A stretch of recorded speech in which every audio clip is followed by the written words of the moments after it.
సాయిరామ్. ఈ వీడియోలో టాపిక్ ఏంటంటే వృద్ధులపైన వాస్తు ప్రభావం ఉంటుందా. నేను మీ కేఎల్ విశ్వకర్మ, వాస్తు యోగి. గత 40 సంవత్సరాలుగా వాస్తు చెప్తున్నాను. నా అనుభవంలో నేను చూసింది మీతో షేర్ చేసుకుంటాను ఈరోజు. అంటే 40 ఇయర్స్గా నేను గమనిస్తున్నాను. ఎంతోమందికి ఎన్నో ఇండ్లు వాస్తు చూశాను. అఫ్కోర్స్ మన గ్రంథాల్లో, విశ్వకర్మ గ్రంథాల్లో కూడా రాసింది. మనకు కనబడేది కూడా అదే. బయట మనం కొత్తగా కనిపెట్టింది ఏం లేదు. ఇక్కడ అన్నీ ఆ మహర్షి రాసిందే. అది అలా ఉంటే మనం చదవడం మాత్రమే, అంతే. మనం కొత్తగా కనిపెట్టింది ఏం లేదు ఈ శాస్త్రంలో. వృద్ధులు అన్నాక 40-50 ఏజ్ అయిపోయి, ఇప్పుడు ఈ రోజుల్లో అయితే 40కే కొంచెం ఓల్డేజ్గా అయిపోతున్నారు అందరూ. 40+ తర్వాత కొన్ని ఆరోగ్య సమస్యలు అంటూ వస్తాయి, శారీరక సమస్యలు. బీపీ రాని వాళ్ళు కూడా కొంతమంది ఉన్నారనుకోండి. మోస్ట్లీ బీపీ, డయాబెటీస్, మోకాలు నొప్పులు, బాడీ పెయిన్స్, అలసట, ఇలాంటి ప్రాబ్లమ్స్తో కూడా సతమతం అవుతుంటారు. మరికొన్ని మెంటల్ టెన్షన్స్ కూడా ఉంటాయి. నిద్ర పట్టకపోవడం, అస్తమానం టెన్స్గా ఫీల్ అవ్వడం.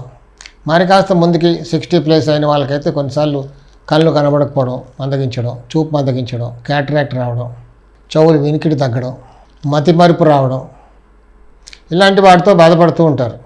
అప్పుడు వాళ్ళు కాస్త డిప్రెషన్లోకి వెళ్ళిపోతుంటారు. ఎందుకంటే అప్పటివరకు బాగా బలంగా ఉన్న వాళ్ళు ఒకసారి ఇలా ఆరోగ్యం చిన్నగా క్షీణిస్తుంటే కొంచెం మెంటల్గా టెన్షన్ అవుతుంది. ఒకప్పుడు బాగా బతికిన వాళ్ళు, ఆరోగ్యంగా ఉన్నవాళ్ళు ఇప్పుడు ఏంటి ఇలా అయిపోతున్నాం. ఇప్పుడు ఎక్కడ చూసినా డయాబెటీస్, బీపీ సర్వసాధారణం అయిపోయింది. బీపీ, షుగర్ లేనివాడంటే చాలా గ్రేటు. ప్రతి ఒక్కరికి ఏదో ఒకటి ఉంటుంది. నడవలేకపోవడం, బయటికి వెళ్ళలేకపోవడం. ఇప్పుడే ఇది ఇక్కడ పెట్టాం, ఈ రూమ్లోకి ఎందుకు వచ్చామని ఏదో రూమ్లోకి వెళ్ళిపోతారు, ఏదో పనిపోయిన రూమ్లోకి వెళ్తారు. ఆ రూమ్లోకి వెళ్ళిన తర్వాత ఆలోచిస్తారు, ఎందుకు వచ్చాను నేను ఈ రూమ్లోకి అని. అంటే మతిమరుపు ఇలా మారిపోతూ ఉంటుంది. కళ్ళు సరిగా కనబడవు, వీనికి ఒకడు 10 సార్లు చెప్పాలి ఇలా. దాంతో ఇంకా టెన్షన్. ముఖ్యంగా ఏంటంటే పెద్దవాళ్ళు ఉన్న ఇళ్ళల్లో ఆ ఇంట్లో ఉన్న యంగ్స్టర్స్ కొంచెం పట్టించుకోవాలి, ఇగ్నోర్ చేయకూడదు. ఎందుకంటే చిన్నప్పటి నుంచి మనం పెద్ద చేశారు వాళ్ళు కదా, నడవడం నేర్పించారు. మనకు జ్వరం వచ్చినప్పుడు రాత్రి పోలు అక్కడే కూర్చున్నారు మనతో పాటు. వాళ్ళు ఎంతో త్యాగం చేసి పెంచితే కదా మనం ఈ స్థితికి వచ్చాము. ప్రతి ఒక్క పేరెంట్స్ కూడా అలా చేస్తారు. ఇప్పుడు మీకున్న పిల్లల్ని కూడా మీరు అంతే కేర్గా తీసుకుంటారు కదా. సో మీరు కూడా ఏంటంటే మీ అమ్మా నాన్నల్ని కూడా అంతే కేర్గా చూసుకోవాలి, ఇగ్నోర్ చేయకూడదు. అంటే కొన్ని కారణాలు ఉంటాయండి. ఈ రోజుల్లో ఏంటంటే రేజ్ విత్ ద డెవిల్, ఉద్యోగ రీత్యా ఎక్కడికో వెళ్ళిపోతాం, కష్టపడాలి, సంపాదించాలి, పిల్లల్ని చూడాలి. కాబట్టి మీకు బిజీ ఉంటుంది. ఎవరినో కేర్ టేకర్ని పెడతారు చూసుకోమని. సిక్ అయినప్పుడు ఏదైనా ప్రాబ్లం వచ్చినప్పుడు మంచి పెద్ద డాక్టర్ దగ్గర తీసుకెళ్తారు, పెద్ద హాస్పిటల్లో అడ్మిట్ చేస్తారు, డబ్బు బాగా ఖర్చు పెడతారు. కానీ ఆ టచ్ అనేది ఉండదు, ఆ బాండింగ్ అనేది ఉండదు. అక్కడ డబ్బు ఖర్చు పెడతాం, కేర్ టేకర్ని పెడతాం, కానీ వాళ్ళ దగ్గర ఒక 10 నిమిషాలు కూర్చొని మాట్లాడే ఓపిక మనకు లేదు ఈరోజు పిల్లల్లో. దాంతో వాళ్ళు మమ్మల్ని ఇగ్నోర్ చేస్తున్నారు అని ఇంకా బాధపడిపోతారు, కోపంగా ఉంటారు. మందులు కరెక్ట్గా టైంకి వేసుకున్నారో అడగం. కేర్ టేకర్ని పెట్టాం కదా వాళ్ళు చూసుకుంటారులే అనుకుంటాం. కానీ ఆ బాండింగ్ అనేది మిస్ అయింది అక్కడ. అంటే పిల్లలు తప్పు కాదు, పిల్లల్లా బిజీ అయిపోయారు ఈ రోజుల్లో. సో పెద్దవాళ్ళు కూడా అర్థం చేసుకొని ఆ మెంటల్ టెన్షన్లోకి వెళ్ళకూడదు, కోఆపరేట్ చేయాలి. సరే వాడికి కూడా పని ఉంటుంది కదా, పనులు ఉంటాయి, సంపాదించుకోవాలి, కేర్ టేకర్ని పెట్టారు కదా అని కొంచెం సర్దుకుంటే బాగుంటుంది. చాదస్తం అంటే జనరేషన్ గ్యాప్ ఉంటుంది అక్కడ. చాదస్తం కూడా ఉండకూడదు. నేను నా ప్రాక్టికల్గా కొంతమందిని చూశాను. కొన్ని ఇంట్లోకి వాస్తు చూడడానికి వెళ్ళినప్పుడు పిల్లలు చెప్పులు వేసుకొని లోపల రాగానే పెద్దవాళ్ళు అరుస్తారు, ముందు చెప్పులు బయట వదిలేసిరా అని గట్టిగా అరుస్తారు. సో ఈ రోజుల్లో అది కుదరదు కదా, జనరేషన్ గ్యాప్. చిన్నగా నచ్చ చెప్పాలి ఎందుకు అక్కడ బయట వదిలిపెట్టి రావాలో. ఇంట్లో చెప్పులు వేరే ఉంటాయి, వేసుకొని తిరుగుతారు, వీళ్ళకి అది నచ్చదు. సో ఇంకా పాత వాళ్ళు అయితే మడి కట్టుకునే వాళ్ళు అప్పుడు శుచి, శుభ్రత. అట్లా వంట చేసే ముందు ఒక పట్టు వస్త్రం కట్టుకొని చేసేవాళ్ళు. సో ఆ జనరేషన్ గ్యాప్ అంటూ ఉంటుంది. కొంచెం పెద్దవాళ్ళు కూడా అడ్జస్ట్ అయిపోవాలి. సో ఇక్కడ ముఖ్యంగా నేను చెప్పేది ఏంటంటే చిన్నవాళ్ళు కొంచెం వాళ్ళని కేర్ తీసుకోవాలి. వాళ్ళు సిక్ అయినప్పుడు కొంచెం ఇగ్నోర్ చేయకుండా వాళ్ళు రోజు కనీసం ఒక 5-10 మినిట్స్ వాళ్ళతో కూర్చొని స్పెండ్ చేస్తే వాళ్ళు కొంచెం హ్యాపీగా ఉంటారు.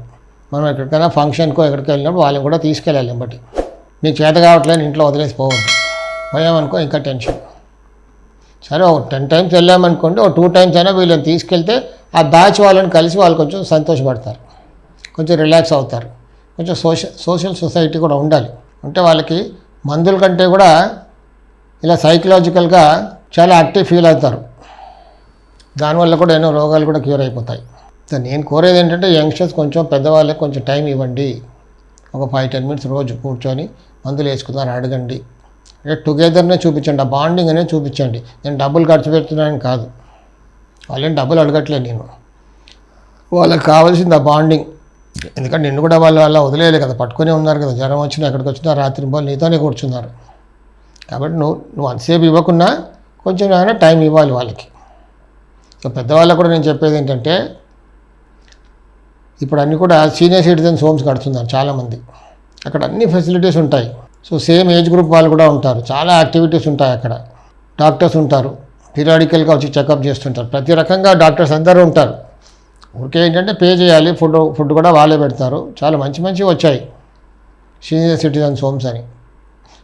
పర్టికులర్గా వాళ్ళ గురించే కడుతున్నారు. చాలామంది జాయిన్ అవుతున్నారు అనుకోండి. ఇప్పుడు ఒకప్పుడు ఏంటంటే మన ట్రెడిషన్లో వానప్రస్థాశ్రమం అని ఉండింది.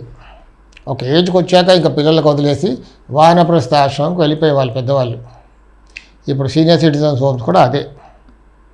సో మనం మళ్ళీ అలా చేసామనుకోండి, పెద్దవాళ్ళందరూ అలా చేశారనుకోండి, అసలే గొడవే లేదు. వాస్తు ప్రకారంగా ఒక నేను టిప్ ఇస్తాను ఇక్కడ. పెద్దవాళ్ళని ఎప్పుడు కూడా నైరుతిలో పడుకోబెట్టాలి. నైరుతి కరెక్ట్గా ఉన్న ఇళ్లలో ఇలాంటి గొడవలు అంటూ ఉండవు. ఆరోగ్యం చక్కగా ఉంటుంది, ఎవరు ఇగ్నోర్ చేయరు, వాళ్ళ కమాండ్ అలాగే ఉంటుంది. నైరుతి కరెక్ట్గా లేదనుకోండి, వీళ్ళకి ఆ కమాండ్ అనేది మిస్ అవుతుంది. దాంతో వీళ్ళ కమాండ్ పోతుంది, వీళ్ళ మాట ఎవరు వినరు, పట్టించుకోరు. ఇంకా వీళ్ళకి కోపం వస్తుంటుంది. దాంతో ఇల్లంతా కూడా గందరగోళంగా తయారవుతుంది. అలాగే ఈశాన్యం కూడా కరెక్ట్గా ఉండాలి. నేను అక్కడక్కడ కొంతమందిని చూశాను ఇళ్లలో ఈశాన్యం బెడ్రూమ్లో పడుకోబెడతారు పెద్దవాళ్ళని. ఇప్పుడు ఎక్కడ చూసినా 3 బెడ్రూమ్ 4 బెడ్రూమ్స్, ఈశాన్యంలో కంపల్సరీగా ఒక బెడ్రూమ్ ఉంటుంది. సో ఈశాన్య బెడ్రూమ్లో పడుకునే వాళ్ళకి చాలా ఆరోగ్య సమస్యలు ఉంటాయి. అలాంటి వాళ్ళని నేను చేంజ్ చేసి మళ్ళీ దక్షిణంలో, పశ్చిమంలో, లేకపోతే నైరుతి రూమ్లో పడుకోబెట్టినప్పుడు విదిన్ షార్ట్ టైంలో కోలుకున్నారు. అసలు ఊహించని మార్పులు వచ్చేసాయి వాళ్ళ ఆరోగ్యంలో. కాబట్టి వాస్తు కూడా కొంచెం తోడ్పాటు పెట్టుకుంటే ఆరోగ్యాలు చాలా చక్కగా ఉంటాయి. ఎప్పుడు కూడా నైరుతిలో పడుకోవాలి. నైరుతి బెడ్రూమ్లో దక్షిణానికి తలపెట్టి దక్షిణం పశ్చిమ గోడల దగ్గరగా పడుకోవాలి. లేదు దక్షిణం రూమ్లో కూడా అలాగే. దక్షిణంలో ఇంకో రూమ్ ఉందనుకోండి, దక్షిణంలో దక్షిణానికి తలపెట్టి దక్షిణ పశ్చిమ గోడల దగ్గరగా పడుకోవాలి. లేదు పశ్చిమ నైరుతి బెడ్రూమ్ పక్కన ఇంకో రూమ్ ఉంది, దాంట్లో కూడా పడుకోవచ్చు. అక్కడ కూడా నైరుతిలో దక్షిణానికి తలపెట్టి దక్షిణ పశ్చిమ గోడల దగ్గరగా పడుకుంటే ఆరోగ్యం చక్కగా నిక్షేపంగా ఉంటుంది.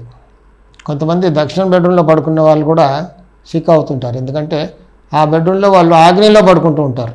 దానివల్ల కూడా ఆరోగ్యం చెడిపోతుంటుంది. కరెక్ట్గా అండర్స్టాండ్ చేసుకొని పెద్దవాళ్ళతో కోఆపరేట్ చేసి, పెద్దవాళ్ళు కూడా చిన్నవాళ్ళతో కోఆపరేట్ చేసి ఇలా నైరుతిలో పడుకోవడం, లేదా ఒక సీనియర్ సిటిజన్స్ అకామిడేషన్లో మారిపోవడం వల్ల అందరూ కూడా సంతోషంగా ఉండే అవకాశాలు ఎక్కువగా ఉంటాయి. ఈ వీడియో మీకు నచ్చినట్టు అయితే సబ్స్క్రైబ్ చేయండి, షేర్ చేయండి. మీకు వాస్తు పట్ల ఇంకేమైనా డౌట్స్ ఉంటే కూడా కామెంట్స్లో పెడితే వాటిపైన నేను వీడియో చేయడానికి ప్రయత్నం చేస్తాను. మరి వచ్చే వీడియోలో సీనియర్ సిటిజన్స్ గురించి మరే విషయాలతో మళ్ళీ మీ ముందుకు వస్తాను. సాయిరక్ష. ఒక శుభవార్త త్వరలోనే ప్రారంభం. ఒక అరుదైన విలువైన అవకాశం. గృహిణులకు, బిగినర్స్ మరియు సీనియర్ సిటిజన్ల కోసం లైవ్ ఆన్లైన్ విశ్వకర్మ వాస్తు క్లాసెస్. పుస్తకాల వాస్తు కాదు, నిజ జీవితంలో పనిచేసే సాధారణ ఆచరణాత్మక నివారణలు. గత 40 సంవత్సరాలుగా ఫుల్ టైం కన్సల్టెంట్ గా లైవ్ టీవీ ప్రోగ్రామ్స్ ద్వారా వేలాది కుటుంబాల జీవితాల్లో మంచి ఆరోగ్యపరమైన మార్పు తీసుకొచ్చిన వాస్తుయోగి శ్రీ కెఎల్ విశ్వకర్మ గారి చేత 21 రోజులు లేదా 4 వారాల లైవ్ ఆన్లైన్ క్లాసెస్. గృహిణులకు సులభంగా అర్థమయ్యే విధానం, బిగినర్స్ కి స్పష్టమైన వివరణ, సీనియర్ సిటిజన్లకు అనువైన క్లాసులు, ప్రశ్నలు సమాధానాలు లైవ్ లోనే. సర్టిఫికేట్ కూడా ఇవ్వబడును. మీ ఇంటి శాంతి, ఆరోగ్యం, సంపదకు వాస్తు ఎలా సహకరిస్తుందో ఇప్పుడే తెలుసుకోండి. ఆసక్తి ఉన్నవారు వెంటనే 9848045677 వాట్సాప్ నెంబర్కి కాల్ చేసి రిజిస్టర్ చేసుకోండి.